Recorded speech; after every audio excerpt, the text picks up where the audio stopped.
So మనం తీసుకున్న question ఏంటి అంటే నంబర్ సిస్టమ్ నుంచి సింప్లిఫికేషన్లో వస్తుంది, నంబర్ సిస్టంలో వస్తుంది. దీనికి ఏం అడిగాడు అంటే యూనిట్ డిజిట్ ఒకట్ల స్థానంలో వచ్చేది.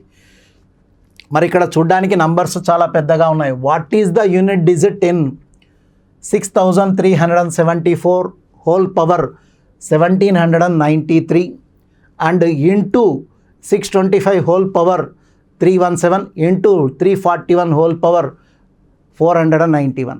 ఓకే, అయితే దీంట్లో యూనిట్ డిజిట్ ఏంటి అన్నాడు. అంటే గుర్తుపెట్టుకోండి, ఆన్సర్ ఎట్లా చేద్దాం. So just 2 seconds, pen paper లేకుండా కంటితో చూసి కూడా ఆన్సర్ చెప్పొచ్చు. ఓకే, సో ఇక్కడ బేస్లో 5 ఉండి పైన పవర్ ఏదున్నా కూడా మనకు యూనిట్ డిజిట్ 5 వస్తుంది. నెక్స్ట్ బేస్లో 1 ఉండి పైన పవర్ ఏదున్నా కూడా 1 వస్తుంది. నెక్స్ట్ ఇక్కడ ఈవెన్ నంబర్ ఉంది, పైన పవర్ ఏదున్నా కూడా మళ్ళీ ఈవెన్ నంబరే వస్తుంది. 4 ఉంటే 4. ఓకే, 4ని మనం స్క్వేర్ చేస్తే 16, అది కూడా ఈవెన్ నంబరే. ఓకే, 4 క్యూబ్ 64, మళ్ళీ 4 వస్తుంది, అది ఈవెన్ నంబరే. కాబట్టి ఈవెన్ నంబర్ ఉన్నప్పుడు మనకు ఆటోమేటిక్గా ఏమొస్తుంది, ఈవెన్ నంబరే వస్తుంది. ఈవెన్ నంబర్ ఇంటూ 5 ఏమవుతుంది?